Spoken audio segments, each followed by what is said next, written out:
Hang on, let's see, let's just... Good morning. Shalom Aleichem. Thank you for turning up early. Appreciate it. Special thank you to Reb Nachman and Zeitlin and everyone, all in the Sadrim.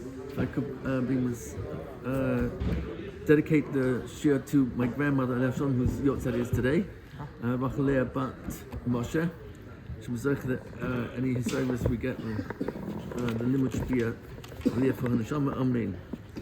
So we're still in Kaf Daled, in Torah Kaf Daled, in Tinyan, the second chelik of Likutei Moharan, and we looked last week, whenever we last learned, 2 weeks ago, we were looking at a number of different Makaros, mostly in Mishlei and in Chazal, which indicate the unification of the body and the mind. You can't really separate the two.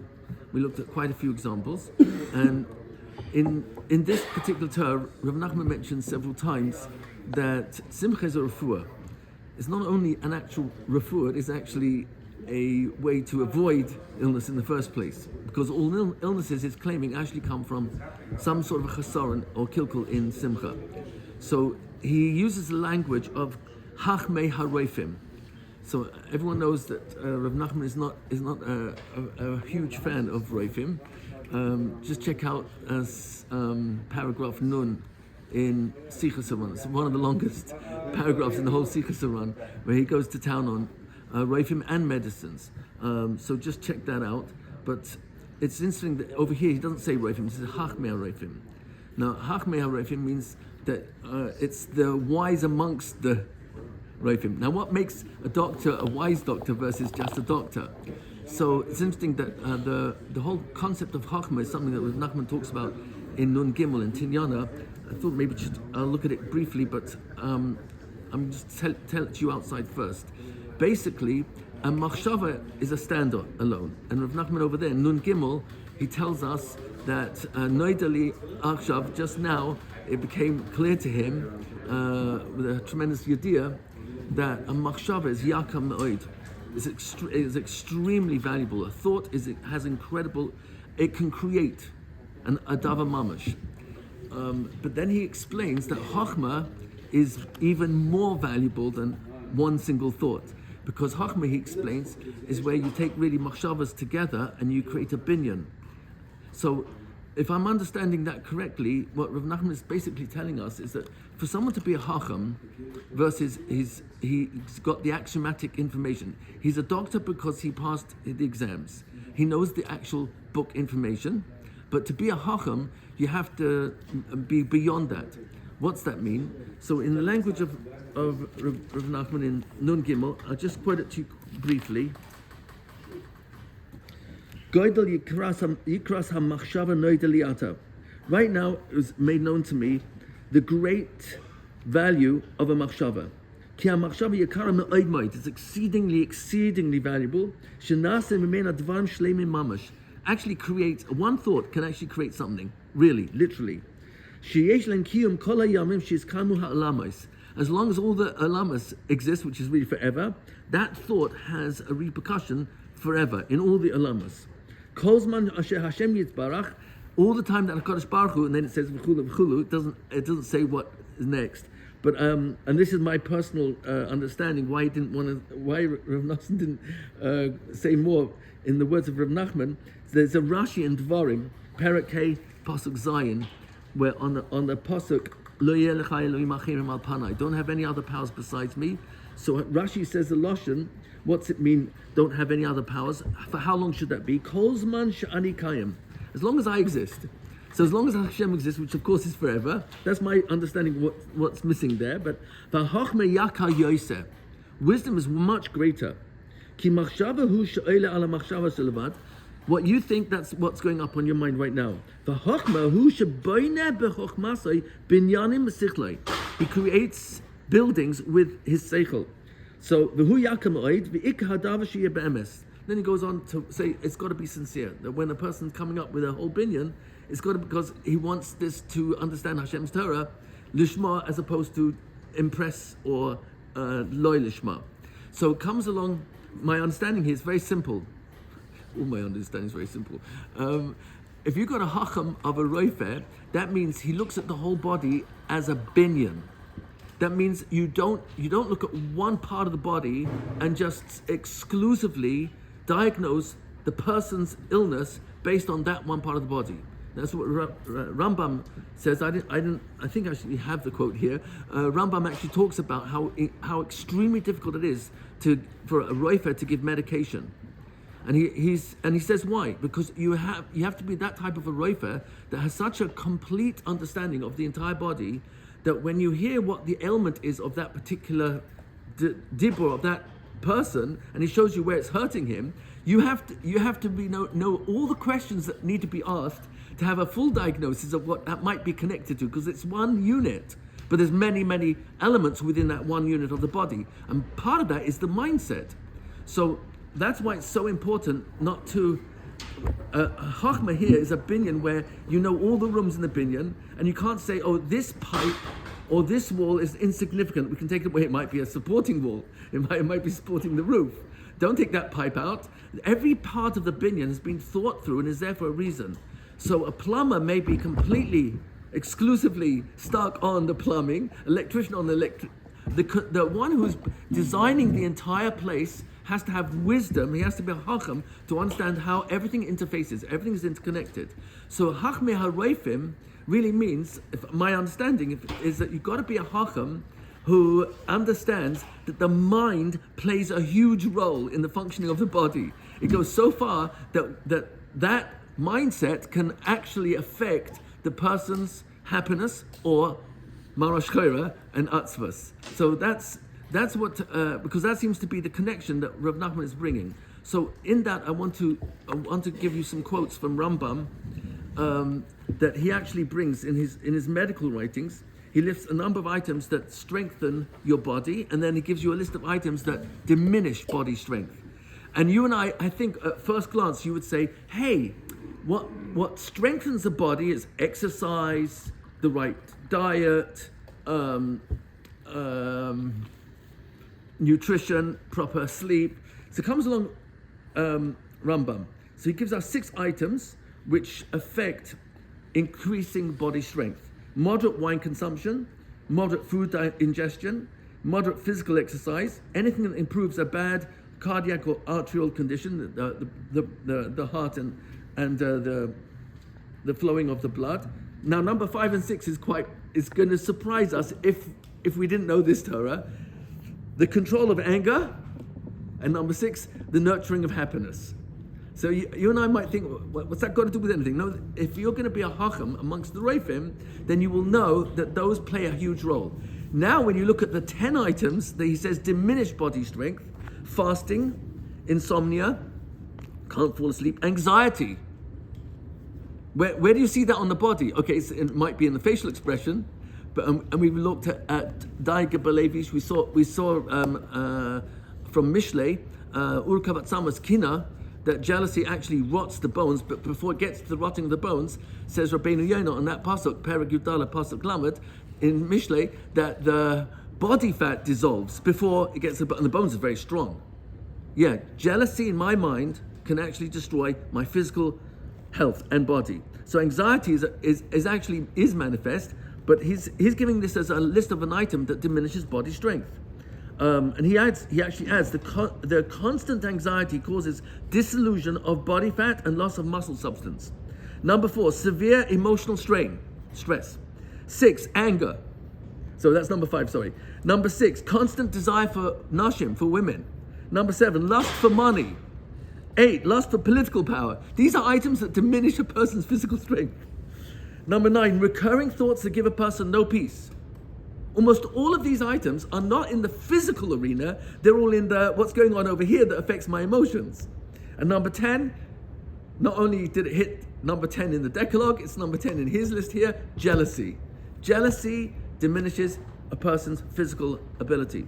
So it's interesting that it's I would say in the last 2 or 3 decades, there's more and more medical writings that are coming out proving that there really is a connection between what we think and therefore how our body responds in response to that. So I'm going to quote you here, you've probably heard of him, research associate in ethnopharmacology. That's the study of how culture and known cures that are natural from plants, etc., in different cultures, when you put them all together, can actually give you a bigger picture of how to help a person who's got a physical ailment. So, research associate of ethnopharmacology at Harvard and best-selling author From Chocolate to Morphine, Dr. Andrew Weil, quite famous. So I'm going to quote to you word for word. Your mind has tremendous power over the body and plays a huge role in your health. It determines how every system within the body functions. The respiratory system, the endocrine system. Endocrine is the release of hormones that affect all a person's moods. The lymph system, your immunological response, that's ability to stand up against germs. The state of your entire physiology, all the functions and processes of all the combined systems of your body, all come from what you do inside your head. When the immune system becomes depressed, it is often the result of stress and what your mind focuses on. Anger and resentment are physical poisons to the body, and if we have poor coping skills, deficient social support, and high stress, then the internal balance of our bodies may be easily upset and our resistance lowered. Illness or disease then occurs more from our vulnerability than from external agents that would otherwise appear to be the cause of our health problems. The more vulnerable we are, the more risk we run of getting sick. The factors that place us at risk range from our attitudes to daily challenges, our coping with stress, the kind of food we eat, the genes we inherit, our mind, behavior, our environment, and our genetic predispositions are the common contributors to disease. More than anything else, it's our attitude to the daily hassles of life that mean the difference between coming down with an infection or remaining symptom-free. So that's just one quote. I've got others, but the main point is that Rav Nachman is not being mechadish something. He's just telling us the reality. That's what Rabbeinu Zal, everything he's telling us is really reality. The power of Hisbodus, the power of Nekudas Tovos, the power of Simcha, the power of Hischaskus, the power of realizing that Yush is literally non-existent. It's completely just a human-induced experience, but it's not reality. So that's what I think. One way to say Rabbeinu Zal is really like just putting it out there. This is reality in God's dictionary. Happiness is not only refuah, it's actually the reason why a person will not come down with an illness in the first place. So the last one I'll quote to you is Dr. Weil. External material objects are never cause of disease. That's a very powerful statement to say. External material objects are never a cause of disease, merely agents waiting to cause specific symptoms. He's talking about germs causing specific symptoms in susceptible hosts. So if my body is weak, lack of sleep, stress, and I'm down on myself, and I'm going through all sorts of things in my life, so that's where my immune system is lowered, and now I'm inviting whatever's out there, germs. And my body's perfectly capable of resisting those germs in a strong body. That's why we quoted Louis Pasteur, the discoverer of the germ, that the germ is nothing, the terrain is everything. And that in a healthy body, the germ is literally shut out from invasion. It's an extraordinary point, but this is really, I'm quoting because I think it's a chizuk for us. Rabbeinu Zal doesn't need, Rav Nachman doesn't need chizuk, but he's saying hachme haroifim. So I'm quoting from people who are looking at the body and mind as one system. You can't divorce the two. So he also, rather than declaring war against disease with the hope of eliminating it, we ought to worry more about strengthening the resistance to disease and learning to live in balance with it more of the time.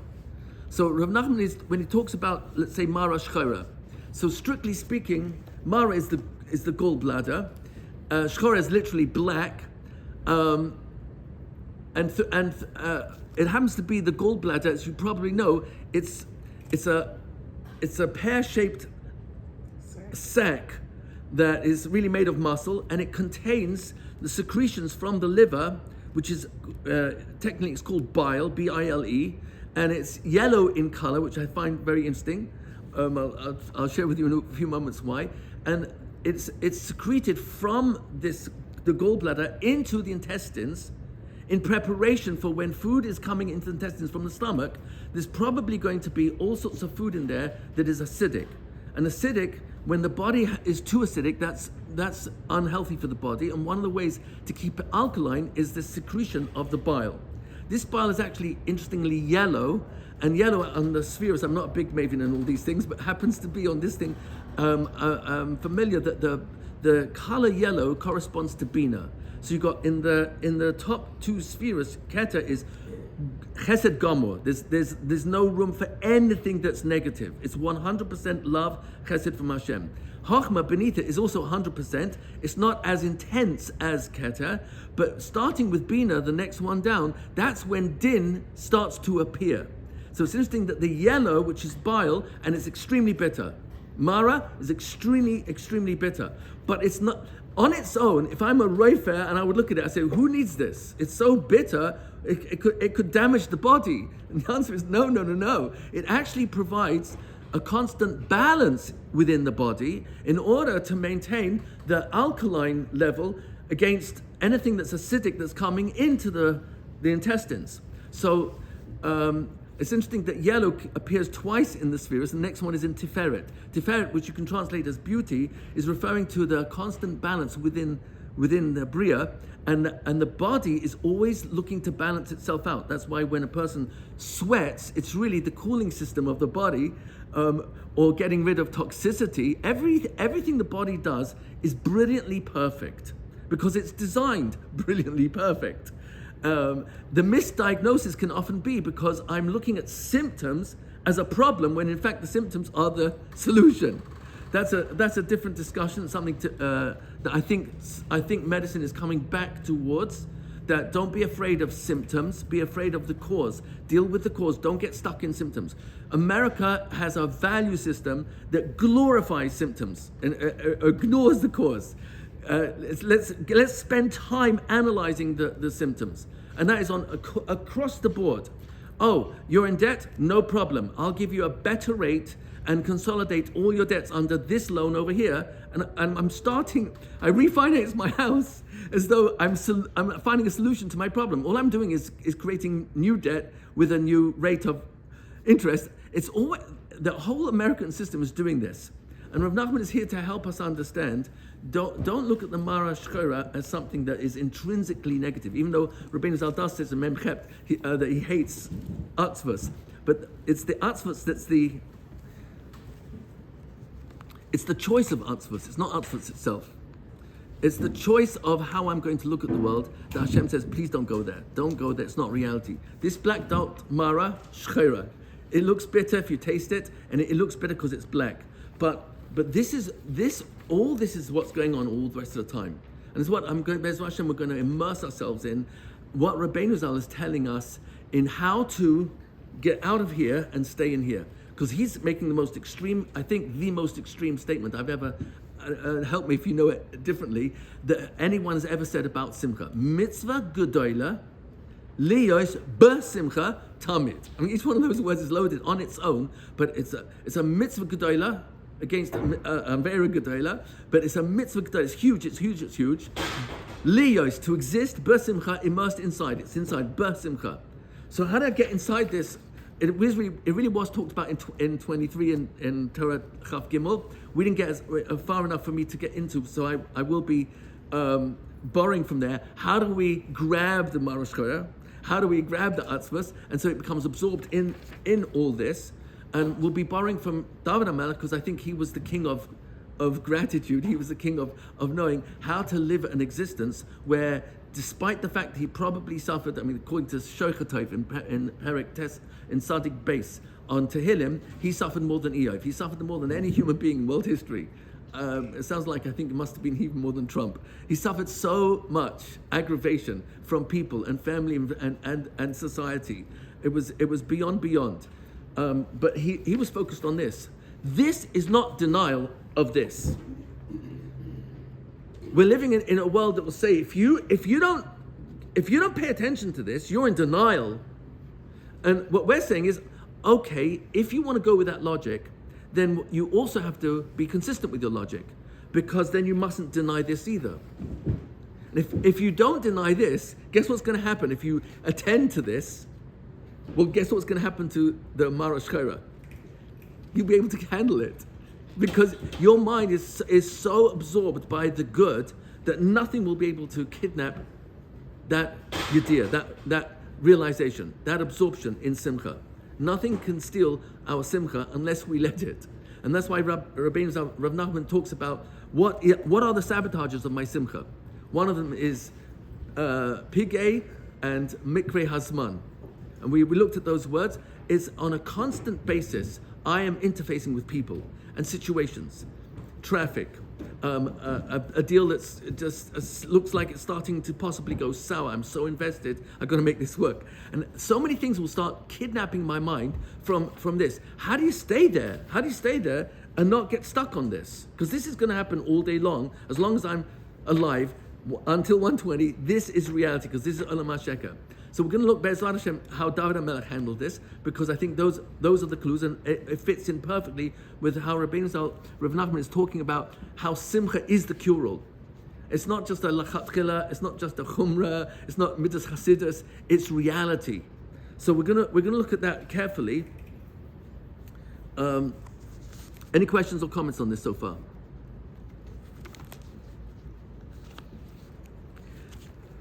So what do I mean, don't get stuck on symptoms? Don't get stuck on the Mara Shchera, because they're only symptoms. They're only symptoms of other things, but the real place to get stuck is in the Simcha. That's where we need to get stuck. Simcha is a thought.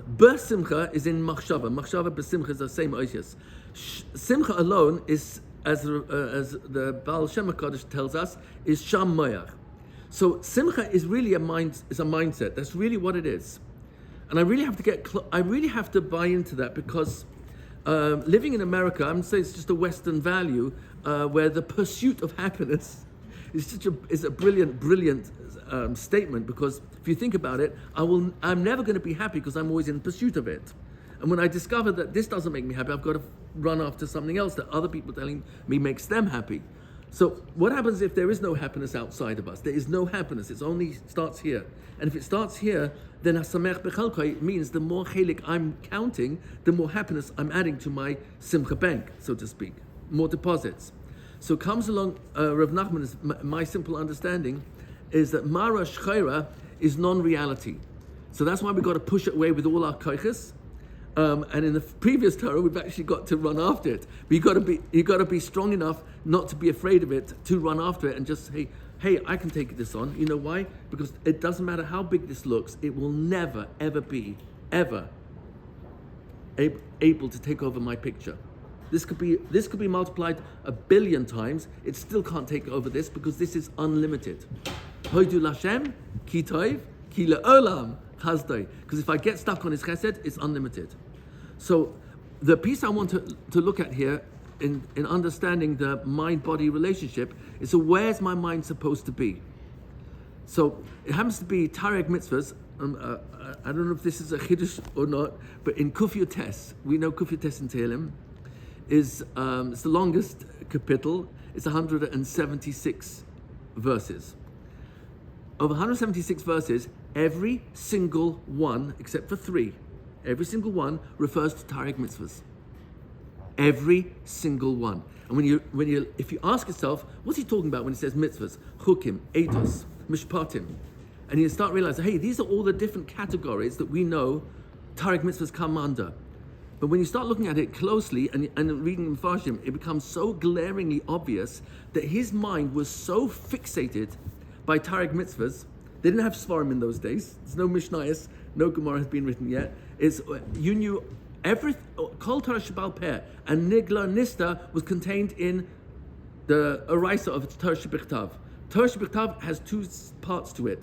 There's a storyline, Bris Olam, till Moshe Rabbeinu enters Eretz Yisrael, and then Nach is another 1,000 years.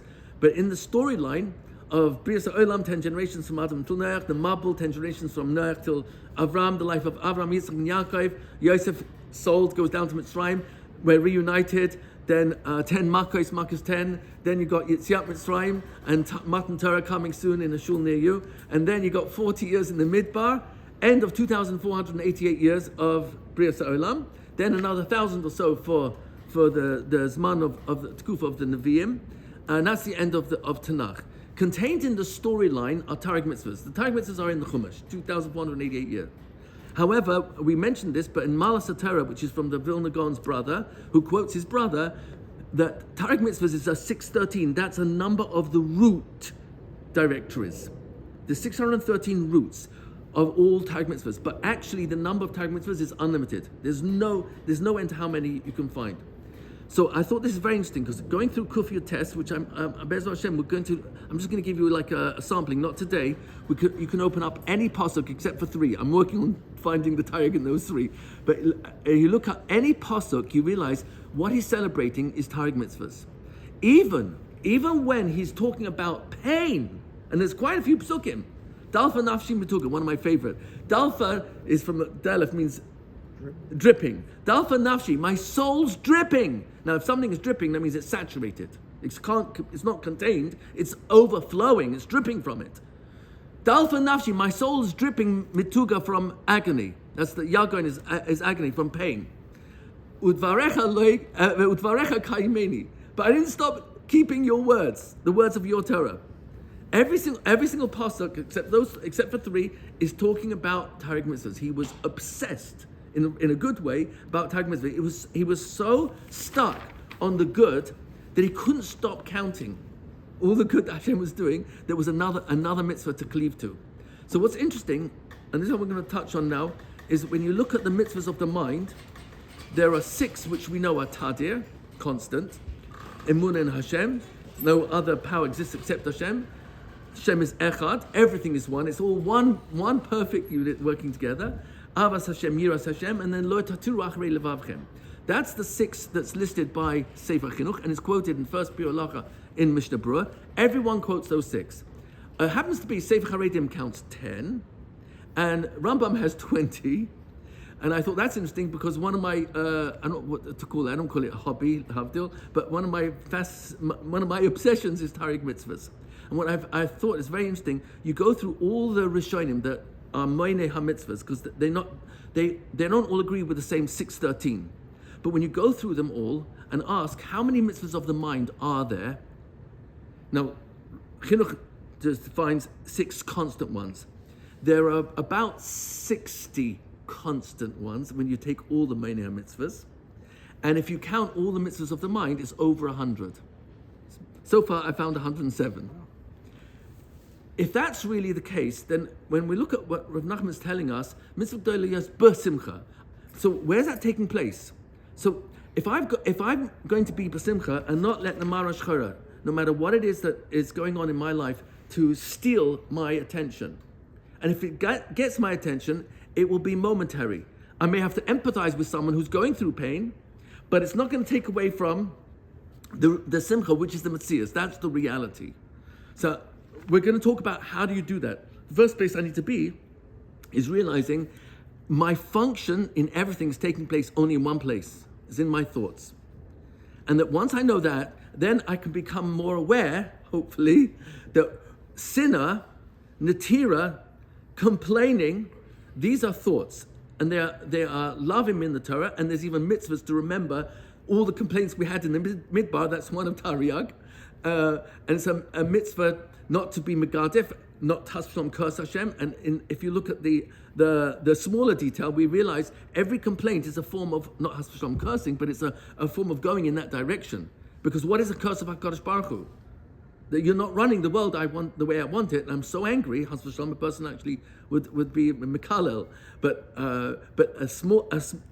going in the wrong direction is actually complaining. That's what Rav Nachman, we quoted it in Mem Beis in Sichas Aran, that every complaint is actually against Hashem. Because I'm really saying, I don't like the way you're running my world right now. Please give me the steering wheel, let me show you which direction it's supposed to go in the marriage, with the kid, etc. No, Emunah is 100%. It's not, there's no room for not Emunah. So if it's Emunah, then Hashem, you're running the world. So I'm going to just touch on a few of these mitzvahs. If you're interested, I'll either email you or I'll bring you copies next week. Right now it's just 20 pages. There's only 107 there, but I've given you all the makaras, most of the pages, the makaras for for where we know this is one of Tariag, and how do you explain it? Because these are all taking place over here. But once I become more and more aware that happiness is a mind, is what I'm thinking. Unhappiness is what I'm thinking. The more I'm aware that sinner, natira, bearing a grudge, remembering other people's mistakes, complaining, and I start to pay more attention to the words that come out my mouth on a daily basis of what I typically complain about, or the past that I complain about. There's lots of chazals that tell me, just don't go there. Mada ava, it happened, move on. I think the best example I can think of is the first time HaKadosh Baruch Hu talked to Cain, which we mentioned. Cain couldn't get over his kinnah. He was so angry that Hashem rejected him and accepted the carbon from Hevel, that even with Hashem revealing himself, peh lepeh, panim lepanim, and saying, Vayomer Hashem el Cain. That's astonishing. He's in depression, and Hashem still came to him because he doesn't want this. This is not a description of what took place 5,000 years ago, 5,700. This is a description for all future generations of how I'm supposed to deal with my own atzvus and marash chara. Because Hashem says, Lama charalach, why are you angry? I've got tons of things that trigger my anger. Lama naflu fanecha, there's so many times my face just drops. It's an expression. I'm paying attention to the marash chara in my life. And that brings Has V'Shalom to atzvus. And Hashem tells him, Im teitev says, if you want to improve yourself, you'll elevate yourself. Look at Ramban there, it says, elevate yourself beyond your brother. You'll go higher than where he is right now. I accepted his garment, but you can turn it all around. You can turn it all around. You're the firstborn. You've got special koiches that a firstborn is invested with, that when you do a mitzvah and do tshuva for an avera, you're providing leadership for the future, because that's what essentially is the purpose of a firstborn. Look at Ramsham Shul Fel Hirsch. I remember the pasuk, but it's in Perek Yud Beis, where it's talking about Makas Bechoros. Why Makas Bechoros? Ramsham Shul Hirsch explains that in the ancient world, a Bechor was the future leader, and he was held in a very special esteem. And when a Bechor would Has V'Shalom die before their time, so to speak, that is a tremendous loss to the family. Because it was known that the Bechor is invested with leadership qualities, caring for all those beneath that person. So, in that sense, Makas Bechoros was the destruction of the future of Egypt. That's why it was the Makkah Patish. There was total Yush in the Egyptian Empire. Whoever survived, there was no future, zero. So, here's our first Bechor, Cain. He had an amazing opportunity to listen to Hashem. Wow, Rebbeinu Shalom, if you say that, Im Teitev says, I can improve and pick myself up, but not just says, I will elevate myself beyond even my brother who brought the best of his fleece as a carbon. This is an amazing statement, because what Hashem is basically saying, whenever I'm down on myself, I should know, Ata Timshal Boy. You can overcome this Yetzer Hara, which Rav Nachman tells us, Torah 49, we've quoted a few times, the Yetzer Hara is Machshavas Ra'is. The Yetzer Tov is Machshavas Tovas. It's so important to get stuck on this, because that's the real meaning of Leiv. That's why it's so empowering, that it's not anything that's taking place outside of me that's bringing the Marash Chara. It's what I'm thinking about it that's making me fall into Marash Chara. And once I know it's me who's generating it, I'm inducing my own agony, my own daiga, worry, fear. Then who's in charge now? So lepetachat roivetz, the Yetzer Hara is waiting to pounce on me at the first opening. But you can be ruler over him. And that's what HaKadosh Baruch is telling us. And Rav Nachman, I believe, is empowering us that Simcha is the cure-all, and it's the way to deal with this over here.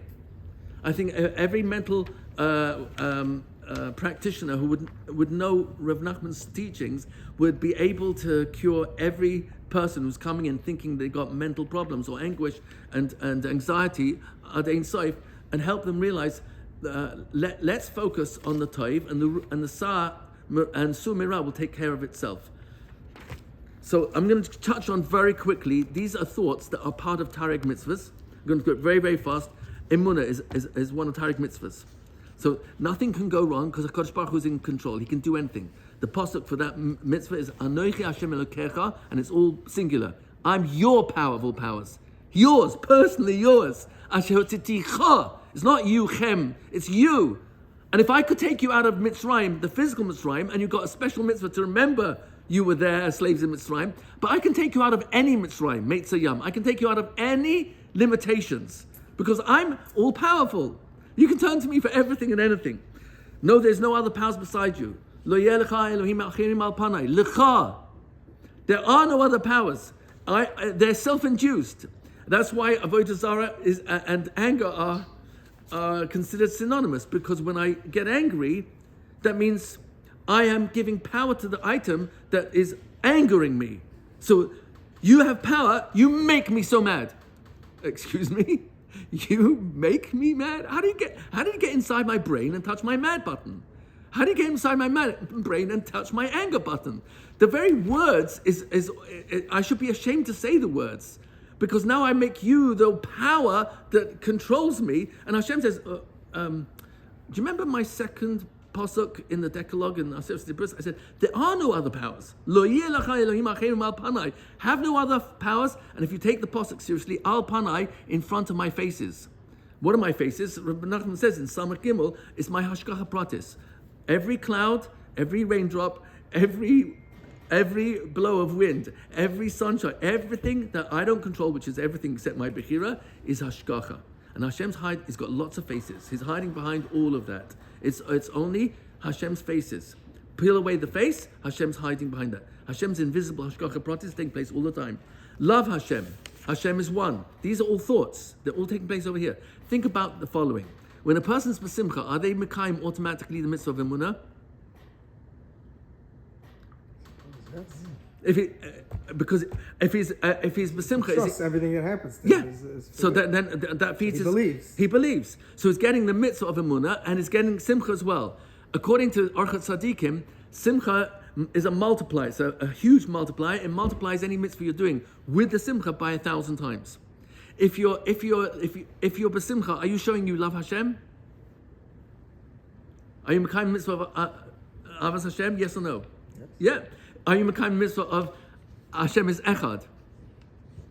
You see, the point is really the following. Hashem didn't create Tariq mitzvahs in such a way that when you're doing one mitzvah, you can't be doing another. That is true that if I'm in the sukkah right now, so I can't be in the mikveh, so I'm not getting the mitzvah of mikveh, I'm in the sukkah. If I'm in the sukkah right now, so I'm not in the best medrash learning, I'm shokling a lulav. But that's all in the physical mitzvahs. But in the mitzvahs of the mind, of which there are over 100, in that each one can be a huge multiplier of another. How do you have? The Rabbi always says you can't have too much shabbos. You can't have to actively think about these mitzvahs. No, you don't. That's the whole chap. The whole chap is just 100 mitzvahs going on at once in your mind. You're 100%. I can't. That's why these can be 6 Talmidi mitzvahs. Or by the way, this is not me coming up with. That's not just 6. I used to be consultant for a organization called Tariag Foundation. Rabbi David Wax in Lakewood. Bezrat Hashem is going to be renewed soon, but he went to many Gedolim. We're talking about many years ago. Reb Chaim Kanievsky with the same question: why does the Sefer Chinuch only identify 6? There's way more than that apply every second of your life. He asked Reb Shmuel Arbach, Reb Shlomo Zalman Arbach Atzal. He asked Reb Noach Weinberg. I'm trying to remember all the names. I wrote it in my document. And all of them said they have the same question, they couldn't find an answer. Why does Sefer Chinuch only identify 6 when there's, by the count of all the Moni HaMitzvahs, there's way more? So, but to answer your question, I can't have 2 thoughts at once, but Hashem loves us so much that He's going to take one thought and multiply it in terms of schar. That a person, in their mind, when they have emunah, and they're doing it with simcha, that's 1,000 times the mitzvah of emunah. And if it's not easy, that's 100 times a regular mitzvah, because mutar mitzvah achas b'tzah mimeh shaloi b'tzah. That's avos Reb Nosson. I think it's Perek Vav Ois Gimel. So you've got all these multipliers. According to Malas HaTorah, from the Vilna Gaon's brother, he claims that every single time, he's quoting his brother, the Vilna Gaon, every single time a mitzvah is repeated in the Torah, That's how many times you get that mitzvah when you do that one mitzvah. The mitzvah of, for example, he brings, for example, Talmud Torah is repeated 34 times. So every word of Torah counts 34 times. Then he says, but you've got to also count all the times you get the mitzvah in Nach. So if you take the mitzvah of Avas Hashem and Yiras Hashem, which is what you're Mekayim when you're Besimcha, and you Achdus, because you're saying, look, it's really Hashem. It's not. There's nothing else. So you're getting all these multipliers simultaneously. What I'm trying to bring up is a case that this is so glaringly obvious, the white is so overwhelmingly glaring and obvious, that when it comes to the Marash Chora, it's so much easier to deal with, because Ein Yush Olam Klal has to mean this can't exist. And this can't grow, the weeds can't grow and take over my garden, because this is my focus. This is where I live. But if I live over here or spend time, let's say once a week for an hour, I spend time and money going over here, well, guess what? I can water the weeds, and more water the weeds. I turn this into such a reality. I go over it, I worry about it, and I start doing all sorts of ishtadlus to undo it. We've got almost 40%, please be me, almost 40% of our kids in schools, yeshivas today are on medications and in therapy. And it's all because we're paying attention to this. Give our children the strategies for how to be happy and not get stuck. It was very good, it is very good, it's going to be even better. Get stuck in reality. That's what we should be training all our mental practitioners, to help parents and children deal with God's reality. That's this over here. And this will take care of itself. Hostages coming out of Gaza, they're coming out almost all the same, with the same lines. That there was only Hashem. That's Emunah and Hashem kept me alive. They didn't go in from. I'm not saying they came out, but in their mindset, they had a total change of mindset. And many did become from afterwards. But the point is that this is the only place we operate. And sometimes it takes my body being taken hostage to pay attention to what's going over here, because that's all I've got. This has happened many times to quadriplegics. This is where they realize, I got to make peace with me. I think I shared with you what's his name, Superman. So love of Hashem, Yiras Hashem, Lo taturu achrei levavchem. Oh, this is huge. When you're besimcha, you're mekayim the mitzvah tadir of tamidi of not going after your thoughts, because it's Hashem who's telling me, pay attention to the beauty of my world. Look, be happy that you're a Jew. That's huge, huge, huge. What I'm also trying to do with this is feed into where Rav Nachman talks about, even if you can find pagamim, brings us in Reish Pei Beis. If I can find pagamim and everything that's good about what I've ever done, still find some Nakuda Tova. But there's one thing you can't find any pagamim, because it was Hashem's choice. He made me a Jew. He didn't make me a Gentile. That's two sides of the same coin. But what's so huge about that? Okay, so physically I'm not a goy. No. When a Jew thinks these mitzvahs, he doesn't get all these multipliers. When a Jew comes first 10 in Shachris, he doesn't get all these multipliers. He doesn't get. Olam Haba is completely different. We're the only religion, that happens to be true by the way, that all the rest are fake. Some are made in China, some are made in India, but they're all fake, all man-made. But we happen to be also the only religion on record that actually claims you don't have to be Jewish to get Olam Haba. That's incredible. That's how confident we are. A goy keeps 7 mitzvahs. He can get Olam Haba. He doesn't have to do 613. We discourage him, in fact. So when you think about Shelo Asani Goy, it's all the privileges that comes with Atem Banim L'Hashem Elokeichem. So remember Hashem. That's actually one of Taryag mitzvahs. To Uzchartet Hashem Elokeicha. And it's counted by. I've got all the makos. It's not in Rambam's count, but it's in Charedim and Rabbeinu Yonah. Don't forget Hashem. That's one of Taryag mitzvahs. In fact, the Smug he wrote his own list of Taryag mitzvahs. He had a dream where a malach came and told him, "You've forgotten the main mitzvah. Don't forget Hashem." And then when the Smug wrote that mitzvah, he said that I got a gilui, and the pasuk that goes with it. The pasuk is in Shelo lishkoch emunas elikus hisham elcha pentishkach Hashem Elokecha. Dvarim 6:12, almost 6:13. Don't forget Hashem. And he mentions there, Rambam didn't include this, but he had a gilui that this is one of Tariq. Don't forget Hashem. When you're besimcha, and you're besimcha because you know Hashem is in control, you get this mitzvah. So it's true you can't have two thoughts simultaneously, but Hashem loves us so much that He won't give you only schar for the mitzvah of simcha now. Every other mitzvah that you're getting because of it is accumulative in the count that what Hashem is counting. And that in Malas HaTorah it talks about this, and he gets Yiras Hashem. Yiras Hashem, he counts how many times? It's 52 times. It's mentioned in the Torah. Every time you avoid doing a mitzvah or you avoid a mara shchera of a hihur avera, you get the mitzvah of Yiras Hashem times 54.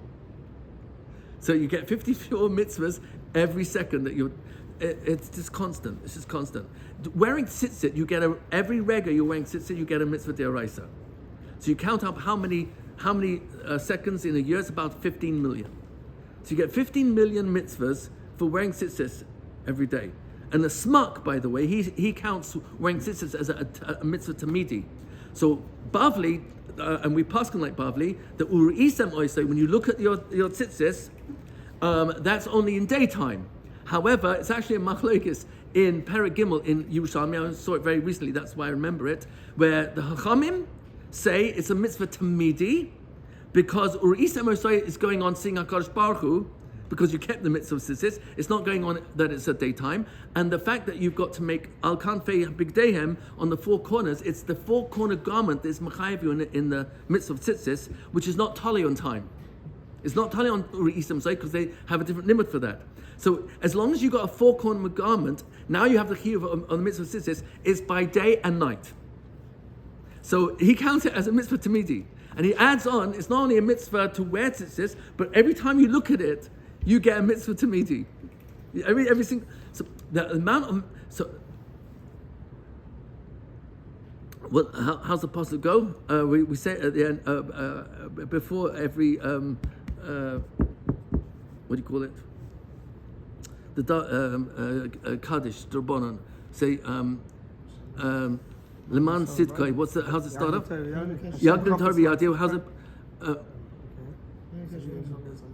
Ratza HaKadosh Baruch Hu Lizakos Es Yisrael. So here Balahem Torah mitzvahs. It's not the Taryag only, it's the multipliers within every single mitzvah. That's extraordinary Nedivus Alev, extraordinary chesed, extraordinary love. And that's really, as we start to pay attention to this, it becomes, I think, more obvious why, knowing what the Taryag mitzvahs are that apply to the mind, that this is something we can actually live inside. Mitzvah Gedola lihiyos b'simcha. It's a huge mitzvah to exist inside happiness. That means get immersed in all the mitzvahs of the mind, because there's so many. There's no moment in time and space which is devoid of being able to be davak to HaKadosh Baruch Hu. Dveikus is also one of Taryag, and it's included in this list. Do you follow? I'm trying to build a case of logic where Rav Nachman is helping us understand that the mind is everything. And the mind is where simcha exists, and it's the mind that will cure disease and avoid disease. And it's the Marash Chaya that steals my ability to go there. And then when he talks about at the end of this short Torah about the importance of Leiv Nishbar, but that's only at a time that's meyuchad for regret and charata for the things I've done and still do, and I'm asking Hashem to help me get out of that. But otherwise, all the rest of the time is besimcha. So it doesn't mean 23 hours simcha, 1 hour. But atzvas is not included in the hisbodus. If I see that after I had the hisbodus that I'm down, that's a good siman that the hisbodus is going in the wrong direction, and that really the Marash Kara is kind of the Yetzer Hara taking over me. That he brings in Sichas Saran and Memhei to watch out that the siman for knowing that the hisbodus is working is if a person comes out b'simcha afterwards. He feels a certain relief that he was able to talk to Hashem and let off whatever's on his chest in that session. So please be machmir for ending here. Any questions or comments? Also, the thing again about the machshavas with all those mitzvahs. Yes. Is it necessary to actively think them all at once, or just by doing one it already includes all the others? One includes all the others. but what I'll share with you where we see there is a chiyuv to know Tariq mitzvahs.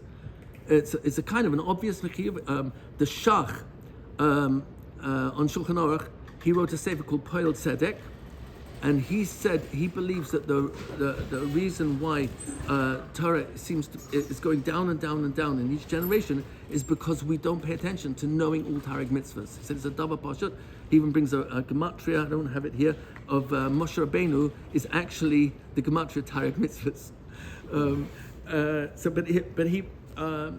The point is that by knowing the mitzvahs of the mind, the awareness is what starts to make a person realize how much you love me. You really love me. Oh my gosh, I get dveikus, I get ava, I get yiras Hashem. I'm avoiding, lo taturu means I'm avoiding sinna, natira, nakama, kina, loy tachmoid. Every loy taseh that has to do with the mind, Charedim counts 81 mitzvahs, of which 54 of them, I think, are loy tasehs of the mind. I'm getting all those loy tasehs, I'm avoiding them just in the one here of teshuvah. That's huge, and the amount of times it's mentioned in the Torah is another multiplier. But if you're doing teshuvah b'simcha, you're multiplying it by every aveira now goes to the other side of the scale. It's literally endless. But the awareness of that is what helps a person stay inside simcha. That's what I'm saying. It doesn't mean Olam Hazeh is not going to happen. She's going to carry on 24/7, 365. But this is where Rabbeinu Zal Rav Nachman wants us to be. Is this making sense? Yeah. I don't want you to. I don't want you to think that I'm making this up. I want to be able to show you where I think it's in the words. So that's also mitzvah gedola. Yeah. The question was, I think you mentioned it. What do you mean mitzvah gedola? A big mitzvah, small. All mitzvahs are the same. Right. But here it's if in every mitzvah of simcha, I'm including so many different mitzvahs. Right. That's what makes it a mitzvah gedola. That's what mitzvah gedola. Thank you for your patience. I'm sorry I'm ending a little bit early. Thank you very Yeah. much. Thank you.